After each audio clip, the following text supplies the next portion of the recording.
Good afternoon students. आज हम अपने आरसीडी के लेक्चर को आगे कंटिन्यू करेंगे। लास्ट लेक्चर्स में हमने पढ़ा कि आरसीसी क्या होती है और पीसीसी क्या होती है। आरसीसी में हमारे कौन कौन से मटेरियल यूज़ होते हैं, कौन कौन से मटेरियल यूज़ होते हैं, सीमेंट, सैंड, एग्रीगेट, वाटर और स्टील। फिर आरसीसी के एडवांटेजेस के बारे में पढ़ा कि आरसीसी के हमारे लाभ क्या हैं। फिर हमने पढ़ा कि आरसीसी में जो है हमारे जो सरिया यूज़ कर रहे हैं, स्टील यूज़ कर रहे हैं, उसको यूज़ करने का जो है हमारा कारण क्या है। तो आरसीसी में जो हम स्टील यूज़ करते हैं वो इसलिए करते हैं क्योंकि जो हमारा कंक्रीट होता है, कंक्रीट की जो है कॉम्प्रेसिव स्ट्रेंथ ज़्यादा होती है, लेकिन टेंसाइल स्ट्रेंथ हम मान के चलते हैं उसकी कॉम्प्रेसिव स्ट्रेंथ की 10% होती है, मतलब संपीड़न सामर्थ्य की 10%। तो अगर हम कंक्रीट को किसी ऐसी जगह यूज़ कर रहे हैं जहाँ उसमें कॉम्प्रेसिव स्ट्रेस के साथ साथ टेंसाइल स्ट्रेस भी आ रहा है, तो वहाँ पे हमें कंक्रीट क्या हो जाएगा, फेल हो जाएगा, क्योंकि टेंसाइल स्ट्रेंथ तो 0 है। तो कंक्रीट में एक ऐसा मटेरियल डालना पड़ता है जिसकी टेंसाइल स्ट्रेंथ हमारी क्या हो, ज़्यादा हो, जिसके लिए हम क्या करते हैं, सरिया डालते हैं। जैसे हमने लास्ट लेक्चर में भी देखा था कि जैसे अगर हमारा कोई सिंपली सपोर्टेड बीम है, ये एक हमारा बीम हो गया, ये इसकी सपोर्ट्स हो गई, इस पर अगर कोई लोड आता है तो बेंडिंग की वजह से जो है इसमें एक ये डिफ्लेक्शन आएगा हमारा, ठीक है। इस बीम की अपनी एक न्यूट्रल एक्सिस होगी जिसे हम क्या बोलते हैं, उदासीन अक्ष, जिसे मैं दिखा रहा हूँ NA से। और उदासीन अक्ष क्या होता है हमारा, जिस पर हमारा टोटल स्ट्रेस क्या होता है, न्यूट्रल एक्सिस जो होती है हमारी उदासीन अक्ष, इस पर हमारा टोटल स्ट्रेस क्या होगा, 0 होगा।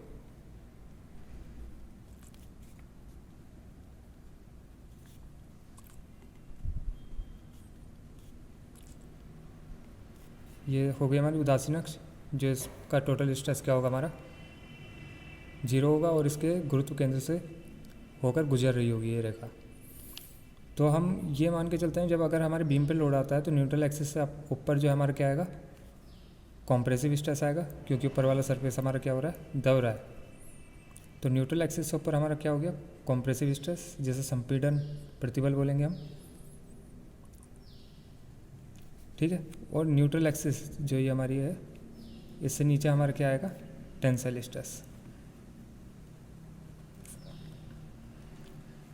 तो ये तो हमारा कॉम्प्रेसिव जोन हो गया, न्यूट्रल एक्सिस से ऊपर, न्यूट्रल एक्सिस से नीचे हमारा टेंसाइल जोन हो गया। अगर मैं यहाँ पे खाली कंक्रीट यूज़ करता हूँ तो कंक्रीट कॉम्प्रेसिव स्ट्रेस तो झेल लेगा, क्योंकि इसकी कॉम्प्रेसिव स्ट्रेंथ क्या है, हमारी ज़्यादा है, लेकिन टेंसाइल स्ट्रेस नहीं झेल पाएगा, क्योंकि टेंसाइल स्ट्रेंथ हम मान के चलते हैं उसकी कॉम्प्रेसिव स्ट्रेंथ की 10% होती है, जैसे हम 0 मान लेते हैं। तो इसका मतलब कंक्रीट की टेंसाइल स्ट्रेंथ अगर मैं 0 मान रहा हूँ तो यहाँ पर हमारे क्या होना शुरू हो जाएगा, क्रैक्स आना शुरू हो जाएगा।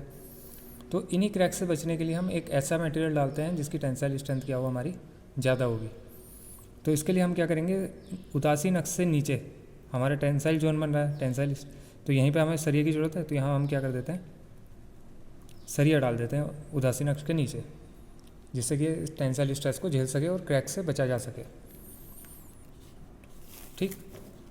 इसी तरीके से हमने पढ़ा था कैंटिलीवर के लिए। कैंटिलीवर में जो हमारा टेंसाइल स्ट्रेस आता है वो ऊपर वाले सरफेस में आता है, तो वहाँ पे हमारा सरिया क्या करते हैं, हम सरिया उदासीन अक्ष से ऊपर की साइड डाल देते हैं, ठीक है। तो ये आरसीसी में जो है सरिया डालने का जो है हमारा जो कारण है वो यही है कि वो कंक्रीट में आने वाले टेंसाइल स्ट्रेस को क्या कर सके, झेल सके। दूसरा, टेंसाइल स्ट्रेंथ बढ़ाने के लिए तो और कोई भी मटेरियल डाल सकते थे जिसकी टेंसाइल स्ट्रेंथ, बहुत सारे मटेरियल ऐसे हैं जिनकी टेंसाइल स्ट्रेंथ अच्छी होती है। बाकी मटेरियल इसलिए नहीं डालते क्योंकि जब हम सरिया डालते हैं कंक्रीट के अंदर, तो कंक्रीट और सरिया के बीच में एक हमारा क्या बनता है, बॉन्ड बनता है। अगर तापमान बढ़ेगा तो कंक्रीट का भी प्रसार होगा और सरिया का भी प्रसार होगा। अगर तापमान घटता है तो सरिया का भी श्रिंकेज होगा और कंक्रीट का भी श्रिंकेज होगा। अगर वो श्रिंकेज और एक्सपेंशन, प्रसार और संकुचन अलग अलग होंगे हमारे, तो सरिये और जो कंक्रीट के बीच हमारा बॉन्ड बन रहा है वो क्या होगा, टूट जाएगा, क्योंकि उनमें अलग अलग विस्थापन हो रहा है। तो अलग अलग विस्थापन, अलग अलग फैलाव के कारण क्या होगा, वो बॉन्ड हमारा फेल हो जाएगा। तो हमें एक ऐसा मटेरियल डालना पड़ेगा जिसका जो है हमारा थर्मल एक्सपेंशन कोफिशिएंट, रेखीय प्रसार गुणांक, दोनों का सेम हो। तो रेखीय प्रसार गुणांक हमारा कंक्रीट और स्टील दोनों का सेम है, तो इसका मतलब ये हुआ कि तापमान बढ़ने पे दोनों का प्रसार भी सेम होगा और दोनों का संकुचन भी सेम होगा, और हमारा जो बॉन्ड जो है कंक्रीट और स्टील का वो क्या होगा, हमारा बना रहेगा। दोनों के बीच में क्या होगा, हमारा फिसलन नहीं आएगी। ठीक है, तो इसलिए हम जो है कंक्रीट के साथ स्टील यूज़ करते हैं। क्यों यूज़ करते हैं? क्योंकि इसका इस्पात का स्टील का जो है थर्मल एक्सपेंशन कोफिशिएंट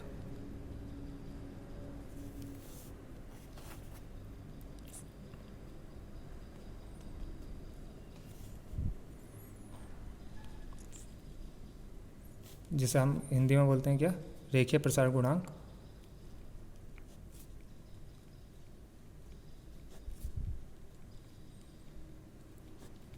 कंक्रीट के समान होता है,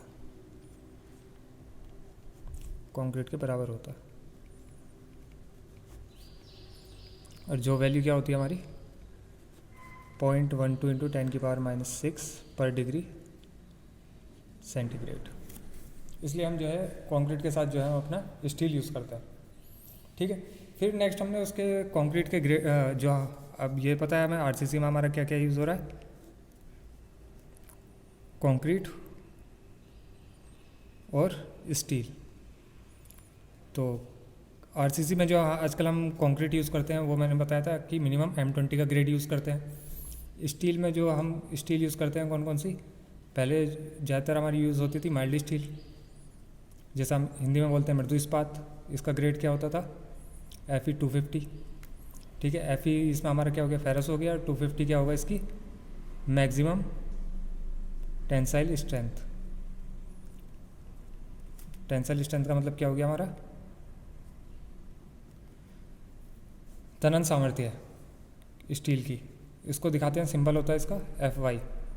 तो Fe 250 के लिए जो हमारा Fy की वैल्यू होगी वो होती है 250 मेगा पास्कल, जिसको हम लिख सकते हैं न्यूटन पर mm² भी लिख सकते हैं। ठीक है, पहला तो ये हो गया। दूसरी स्टील होती है हमारी HYSD स्टील, जिसमें हमारे 2 ग्रेड आते हैं। ये होती है हमारी डिफॉर्म्ड बार्स होती हैं। डिफॉर्म्ड बार का मतलब हो गया विरूपित छड़ें। माइल्ड स्टील जो होती है हमारा प्लेन स्टील होता है। HYSD होता है हमारे ऐसा सरिया होता है जो जिसका सरफेस हमारा ऊपर से क्या होगा, रफ होगा, डिफॉर्म्ड होगा, विरूपित छड़े बोलते हैं। तो विरूपित छड़ में हमारा जो एक ग्रेड आता है Fe 415 और एक आता है Fe 500। तो इसकी मैक्सिमम टेंसाइल स्ट्रेंथ कितनी हो जाएगी, जिसे हम Fy से दिखाएंगे, वो कितनी थी 415 मेगा पास्कल, और इसके लिए थी हमारी 500 मेगा पास्कल। ये हमारी प्लेन स्टील होती है और ये HYSD स्टील हमारी कैसी होती है, विरूपित छड़ें होती हैं। तो बॉन्ड किस में ज़्यादा अच्छा बनेगा हमारा कंक्रीट के साथ, विरूपित छड़ के साथ। तो आजकल हम जो ज़्यादा हमारा जो स्टील यूज़ होता है, हमारा कौन सा यूज़ होता है, Fe 415 या Fe 500। माइल्ड स्टील में यह होता है इसे किसी भी तरह से मोड़ा जा सकता है, किसी भी तरह की शेप दी जा सकती है, लेकिन स्ट्रेंथ क्या है, कम है। स्ट्रेंथ कम होगी तो मटेरियल क्या होगा, हमारा ज़्यादा लगेगा स्ट्रेंथ बढ़ाने के लिए। लेकिन जब स्ट्रेंथ ज़्यादा होगी तो मटेरियल हमारा क्या होगा, कम लगेगा। तो इसका मतलब क्या है कि हमारा ये क्या है, मितव्ययी है, इकोनॉमिक है। तो 415 वाला स्टील जो है आजकल हमारा ज़्यादा यूज़ होता है। कौन सी ग्रेड की कंक्रीट के साथ, M20 ग्रेड की कंक्रीट के साथ। ठीक है, ऐसे ही हमने कंक्रीट के ग्रेड के बारे में पढ़ा। जो हमारा कंक्रीट का ग्रेड यूज़ होता है आजकल वो M20 और M25। M का मतलब हमारा क्या होता है, मिक्स, और 20 क्या होती है इसकी कैरेक्टरिस्टिक स्ट्रेंथ। ठीक है, M25 के लिए कैरेक्टरिस्टिक स्ट्रेंथ क्या होगी, 25। कैरेक्टरिस्टिक स्ट्रेंथ को हम दूसरा बोल सकते हैं मैक्सिमम कॉम्प्रेसिव स्ट्रेंथ। कंक्रीट की मैक्सिमम कॉम्प्रेसिव स्ट्रेंथ होगी ये। और ये स्ट्रेंथ निकालते कैसे हम, इसके बारे में बताया था मैंने कि 15 सेंटीमीटर मतलब 150 mm के क्यूब में जो है हम कंक्रीट को मोल्ड करते हैं। उसके बाद 28 दिन क्यूरिंग करते हैं। 28 दिन के बाद जब उसकी स्ट्रेंथ निकालते हैं, वो स्ट्रेंथ क्या आती है, हमारी कैरेक्टरिस्टिक स्ट्रेंथ होती है। जिसके लिए जो M20 के लिए हमारी कैरेक्टरिस्टिक स्ट्रेंथ या मैक्सिमम कॉम्प्रेसिव स्ट्रेंथ क्या होगी, 20। इसका सिंबल बताया था मैंने क्या होता है, FCK। जब कंक्रीट की स्ट्रेंथ की बात करेंगे तो FCK, और जब स्टील की स्ट्रेंथ की बात करेंगे तो Fy। तो FCK कितना हो जाएगा मेरा इसका 20 मेगा पास्कल, और इसके लिए मेरा जो 28 दिन की जो स्ट्रेंथ होगी, जिसे कॉम्प्रेसिव स्ट्रेंथ बोलेंगे, वो कितनी आनी चाहिए, 25 मेगा पास्कल। और दूसरा मैंने कैरेक्टरिस्टिक स्ट्रेंथ बताई थी, क्या होती है कि एक तो ये पता चल गया कि 28 दिन के बाद क्यूरिंग के बाद जो है हमारी जो स्ट्रेंथ आएगी वो क्या आएगी, कैरेक्टरिस्टिक स्ट्रेंथ आएगी।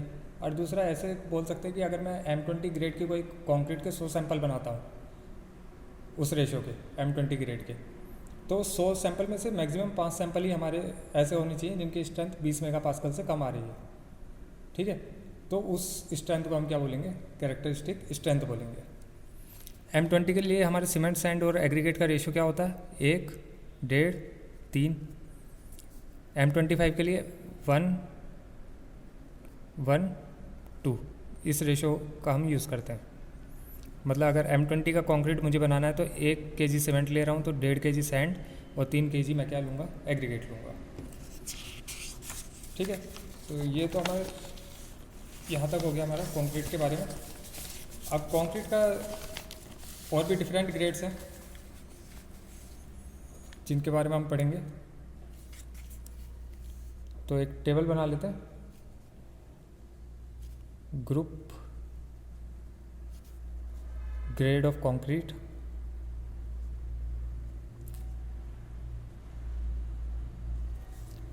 कैरेक्टरिस्टिक स्ट्रेंथ FC के जो क्या होती है हमारी 15 सेंटीमीटर के क्यूब का यूज़ करके 15 सेंटीमीटर के क्यूब होते हैं, और 28 दिन के बाद की जो है 20 डेज आफ्टर 28 डेज।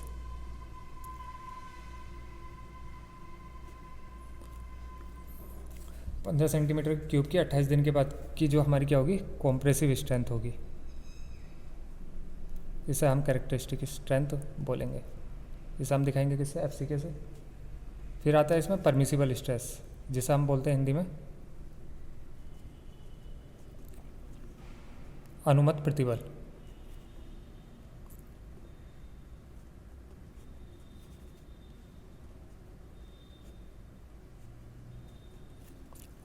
अनुमत प्रतिबल का सिंबल होता है कंक्रीट के लिए सिग्मा CBC। अभी हम कंक्रीट की बात कर रहे हैं। तो क्या क्या हो गया हमारा,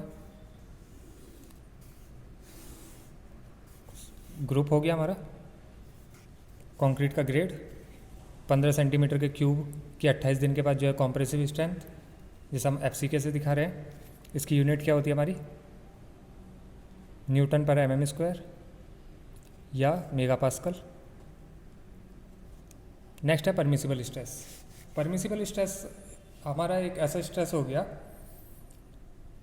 कि हम कंक्रीट जो हम RCC बना रहे हैं उसमें हम कितना जो है कंक्रीट में स्ट्रेस परमिट कर सकते हैं। ठीक है, अब वो स्ट्रेस होता है हमारा अंडर द इलास्टिक लिमिट, मतलब वो स्ट्रेस हमारा हमेशा इलास्टिक लिमिट के जो है अंडर रहेगा। ठीक है, जैसे कि मैं अगर M20 ग्रेड का कंक्रीट यूज़ कर रहा हूँ तो मैं उसे जो है उसमें जो मैक्सिमम स्ट्रेस आएगा वो 20 मेगापास्कल नहीं आएगा। उसे मैं एक फैक्टर ऑफ सेफ्टी से डिवाइड करके उसका एक परमिसिबल स्ट्रेस निकालूंगा कि अगर मैंने M20 ग्रेड का कंक्रीट का यूज़ करके कोई स्ट्रक्चर बनाई है तो उस पर जो मैक्सिमम स्ट्रेस मैं दे सकता हूँ उसे एक फैक्टर ऑफ सेफ्टी से डिवाइड करके निकालूंगा। तो वही हमारा क्या है, परमिसिबल स्ट्रेस है। उसे अभी हम देखेंगे इसमें। तो सबसे पहले तो आ जाता है हमारा साधारण कंक्रीट।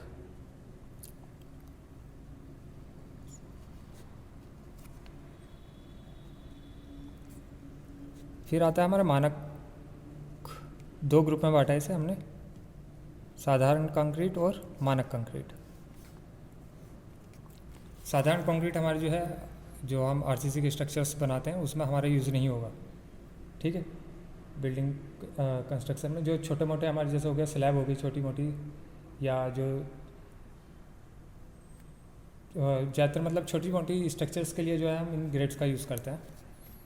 जैसे हमारा पहला ग्रेड हो गया साधारण कंक्रीट में M10, मतलब इसकी स्ट्रेंथ हमारी क्या होगी, कम होगी। फिर हो गया हमारा M15, M20, इन्हें हम मानते हैं ये हमारे साधारण कंक्रीट हो गए। इसके ऊपर जैसे चलेंगे तो ये हो जाता है हमारी स्टैंडर्ड कंक्रीट।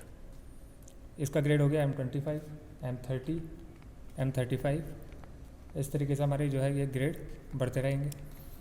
अब इसमें मैंने बताया इससे नीचे के भी ग्रेड होते हैं, M10 से नीचे के, जैसे M5 हो गया या M7.5।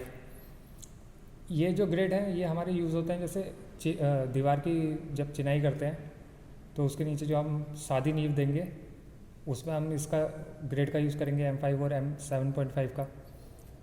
या हल्की कंक्रीट की कोई फाउंडेशन बना रहे हैं तो वहाँ हम जो है M5 M7.5 का यूज़ कर सकते हैं।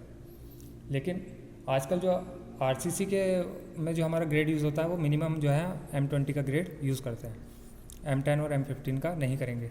फिर हम M20 से ऊपर के ग्रेड का जो है कंक्रीट यूज़ करेंगे। तो अभी देखो M10 की बात करता हूँ तो M का तो मतलब मिक्स हो गया, और 10 क्या होगा उसका 28 दिन के बाद की जो कॉम्प्रेसिव स्ट्रेंथ है जो हम CTM पे निकालेंगे, तो वो स्ट्रेंथ क्या होगी हमारी, उसे बोलते हैं हम FC के। तो कितनी होगी 10 मेगापास्कल। M15 के लिए 15 मेगापास्कल जो इसकी मैक्सिमम कॉम्प्रेसिव स्ट्रेंथ होगी। जितना मैक्सिमम कॉम्प्रेसिव स्ट्रेंथ का मतलब हो गया मैक्सिमम इतना लोड जो है झेल सकती है 10 मेगापास्कल का M10 की कंक्रीट।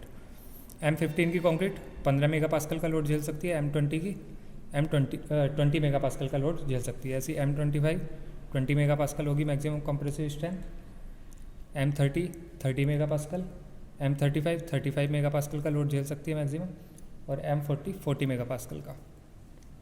नेक्स्ट आता है परमिसिबल स्ट्रेस। परमिसिबल स्ट्रेस का मतलब ये हो गया कि अगर मैं कोई M10 ग्रेड का कंक्रीट यूज़ करके स्ट्रक्चर बना रहा हूँ, RCC स्ट्रक्चर बना रहा हूँ, बीम बना रहा हूँ जैसे, तो उसमें ये नहीं है कि मैं उसमें सीधा जो है 10 मेगापास्कल का जो है लोड दे दूँगा। ठीक है, उसमें हम क्या करेंगे, अगर मैंने सीधा उसको 10 मेगापास्कल का लोड दे दिया तो हमारा स्ट्रक्चर क्या हो जाएगा, फेल हो जाएगा। तो इस पर मैं कितना लोड परमिट कर सकता हूँ, वो लोड होगा मेरा परमिसिबल स्ट्रेस। कि अगर मैं M10 ग्रेड का कंक्रीट यूज़ कर रहा हूँ तो उसमें मैं जो है कितना लोड पर कितना स्ट्रेस परमिट कर सकता हूँ, 3 मेगापास्कल का।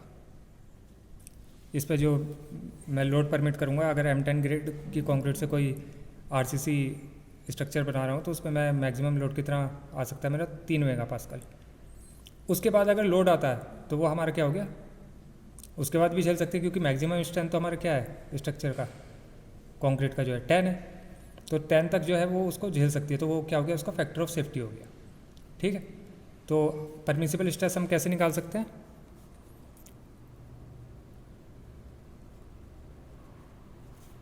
अनुमत प्रतिबल कैसे निकाल सकते हैं हम,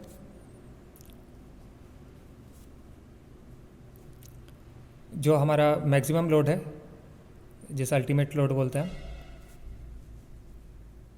मैक्सिमम स्ट्रेस को या मैक्सिमम लोड को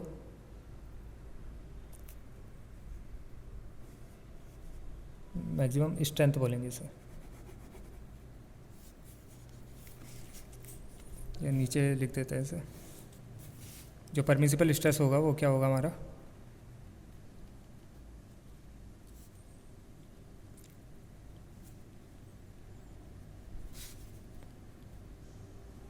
अल्टीमेट स्ट्रेंथ जो उसकी मैक्सिमम सामर्थ्य होगी upon factor of safety.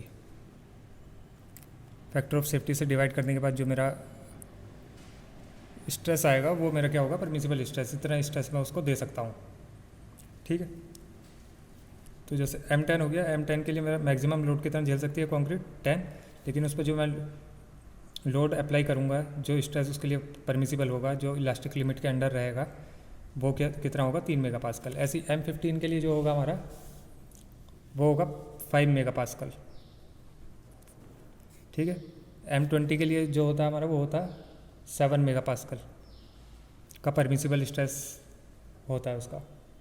M25 के लिए हमारा जो परमिसिबल स्ट्रेस होगा वो 8.5 मेगापास्कल। इसके लिए 10 मेगापास्कल, 11.5 मेगापास्कल और 13 मेगापास्कल।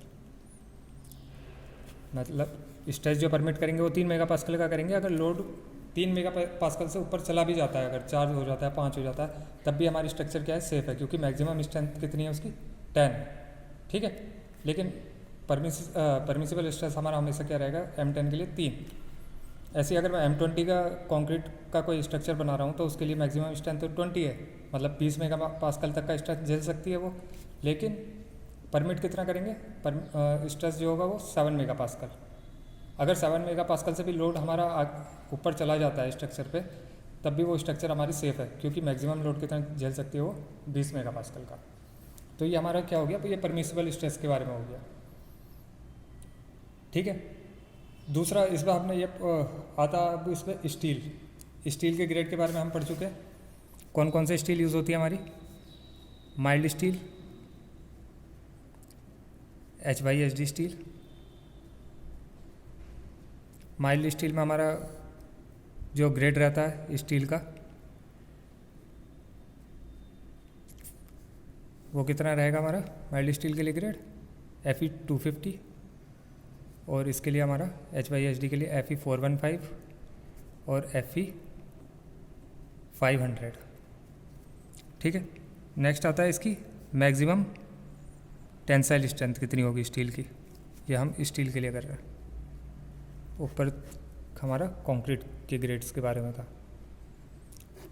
स्टील की अगर बात करते हैं तो स्टील में हमारे दो तरह की स्टील होंगी, माइल्ड स्टील मृदु इस्पात बोलते हैं HYSD steel, high yield deformed steel होगी हमारी, ये हमारी मृदु इस्पात हो गई, और ये इसको बोलते हैं हम विरूपित छड़ें होती हैं हमारी।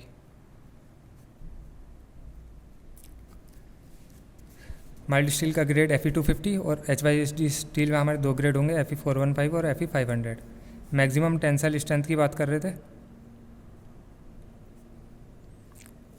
जैसा हम किससे दिखाएंगे Fy से दिखाएंगे, इसका सिंबल Fy। जब कंक्रीट की स्ट्रेंथ की बात करेंगे तो Fc के, स्टील के स्ट्रेंथ की बात करेंगे तो Fy।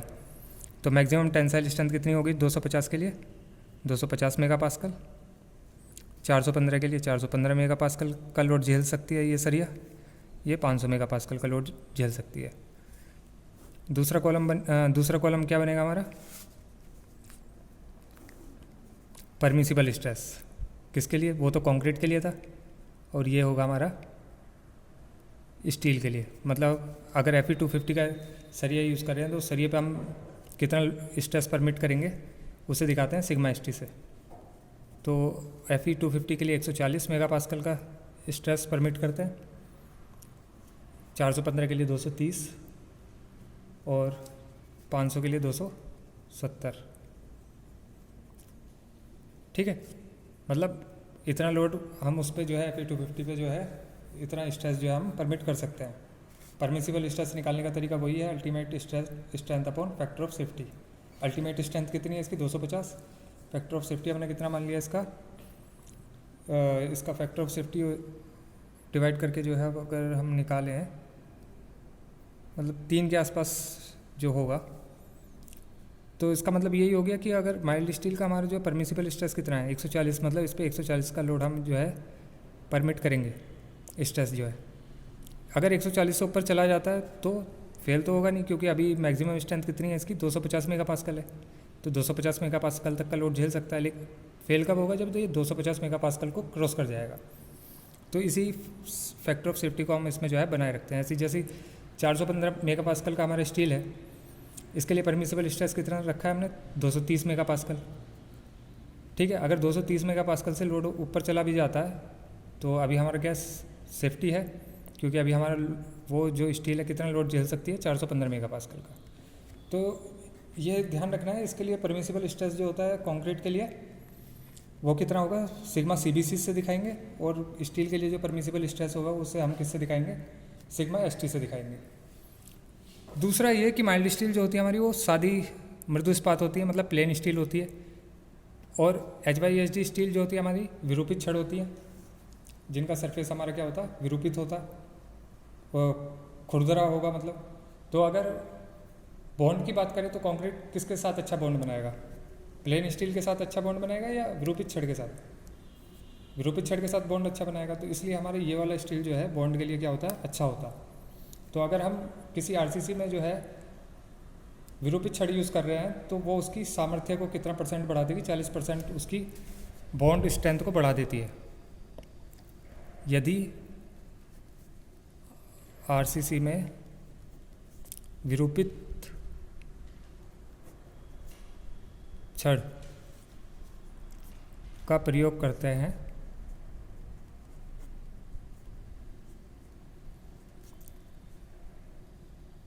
तो कंक्रीट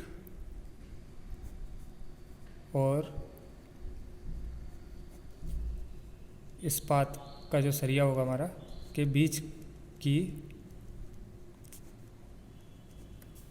बॉन्ड स्ट्रेंथ